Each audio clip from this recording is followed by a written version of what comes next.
Good day, ladies and gentlemen. My name is Todd. Standing very happy to be here today to discuss the new Bigfoot documentary, American Sasquatch, hosted by David Paulides. And I've been in contact with the producers. The producers phoned me quite some time ago to use a piece of my footage for the promotion of the film, which I was very happy to do. It was nice to have somebody properly license my footage, which doesn't happen very often. But I was invited to come out to the Seattle premiere, in which I was unfortunately unable to attend. I was really looking forward to doing that, and just life got too many things in my way that I was unable to do that. However, I have seen the movie at length. I purchased it online.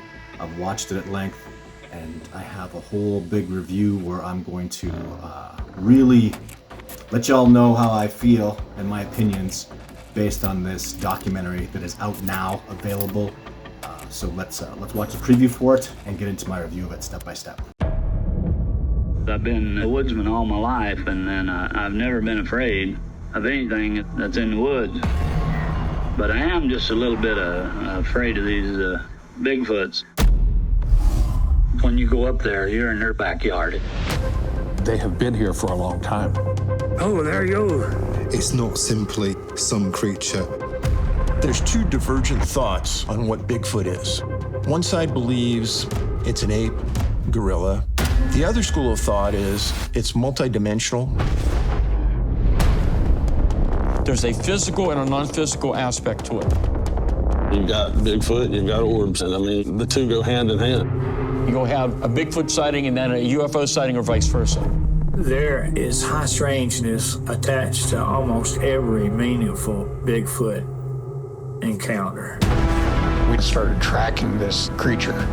The tracks disappear. They're gone. Some people know some things that they don't want other people to know. It's pretty surprising what we found. Skinwalker Ranch. Research on orbs, Bigfoot. There were unusual creatures on Skinwalker Ranch. There's a lot of information that doesn't get talked about. The paranormal things that no ape could certainly do. If you're out to solve the problem, you're going to have to know all aspects of it. I saw a Sasquatch and it vanished into thin air. Through the night vision, seeing something completely different. There's things out there we just don't see or understand. Has the ability to cloak. It rewrites history. They were astonishing to see. Right here.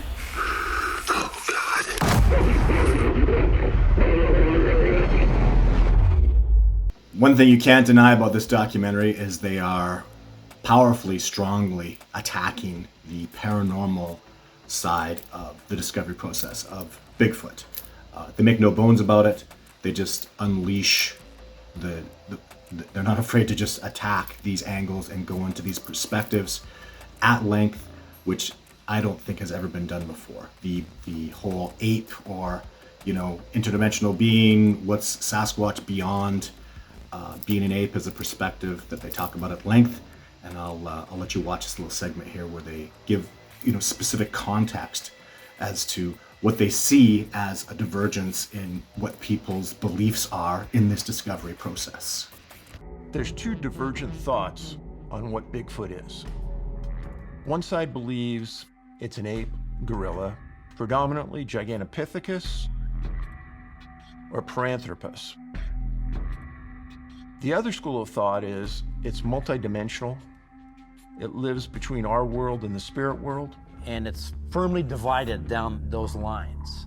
It's almost like a political division between Democrats and Republicans. I've always been after evidence that can be analyzed and that is quantifiable and can be replicated. So I'm after science, but the problem is, with Bigfoot, I don't know what science I'm trying to grab. So I obviously I'm a full-time Sasquatch researcher, and I am immensely involved in this whole topic of discussion, and I'm very grateful that they were fearfully attacking this situation, interviewing people at great lengths, fearlessly talking about significantly the paranormal aspect, the cloaking, the Sasquatch disappearing, topics that I indulge in quite often, even to be taken out of my comfort zone. Something that I can assure you this documentary does is there are moments when I am shocked by the testimony that I'm hearing and overwhelmed and at times understand as a Sasquatch researcher, I find these topics to be very, very powerful. They're a very big slap in the face. And if you're not willing to take that on, doing something, there's no way you can't define this discovery process as paranormal. They're not accepted. They're not an accepted species. So they tackle that angle. They talk about it a lot, and rightfully so. It must be done. So they talk about the Freeman footage at length, and Michael Freeman is in this documentary, and they do a great job, really getting into that information, talking about that at length. And Michael Freeman has a lot to say. I mean, the Paul Freeman footage is great. I think it's a mooncast shadow, though, compared to that moment in his life. For me, what's much more compelling about Paul Freeman is that he devoted so much of his life, he sacrificed so much for this discovery process. And his evidence of tracks that Dr. Jeff Meldrum had showed me, and fists and handprints is second to none. The footage is great. I'm very convinced the footage is real, but the commitment that man made, and the track evidence and hand evidence that he was able to precipitate there's no competition. He's second to none, absolutely. I love the way in segments of this too, they go that extra mile in investigation, and I guess that's come to be expected of David Paulides, is he really pushes the envelope. We see that in that Great North footage, where the gentleman who shot it with the caribou, if you didn't see it before, it's that caribou running, and looks like a Sasquatch in the back.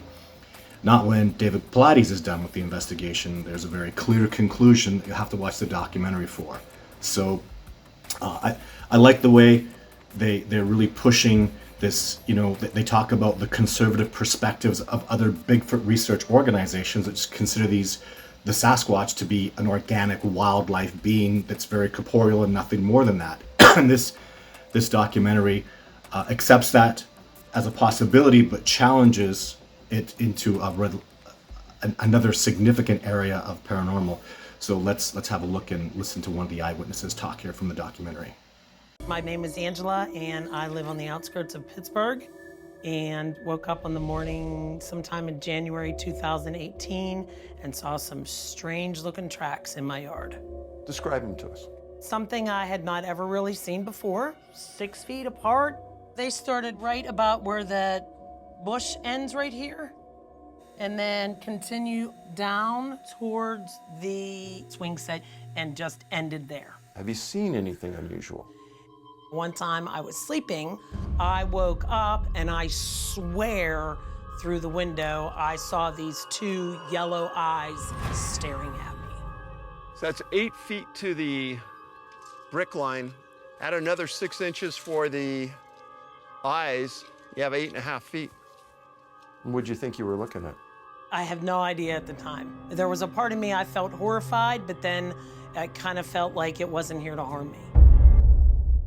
Something that I'm very impressed with, most assuredly, is the way David Paulides has derived a significant amount of his research and evidence and his interviews based on Native Americans and the knowledge of our culture that's come to North America right now. And what better place to do that than on the Navajo Reserve, where a lot of this documentary is talking about the evidence that these indigenous people have to bring to this discovery process, which I think is absolutely amazing. There's always been a lot of talk about you investigating unusual things, UFOs, Bigfoot, Skinwalker. Our director actually assigned us, and so we just looked at each other and we said, wow, I guess we're Navajo X-Files. We had over 30 sightings of people that reported Bigfoot along the San Juan River up in the Bloomfield to Shiprock area. Me and Stan started tracking this creature about a mile or so. It looks exactly like a large version of a human track. It measured 21 inches. So unless something's out there bigger than Shaquille O'Neal, I wouldn't want to meet it, I mean, it's big. we have a 5-foot stride from heel to heel. We get to a point where the tracks disappear. If the thing had taken another step, it would have left a footprint. We come to find out that this is a regular thing up there.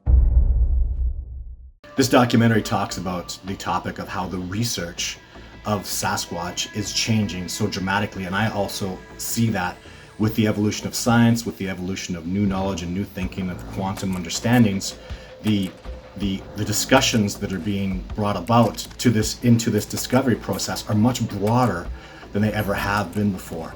And that is something that this documentary and I can completely agree upon, and I think that change is absolutely essential for this discovery process to transpire, and wonderful to see that evolution going in this broad direction that might be offensive to a lot of people, and of course that's talked about in here.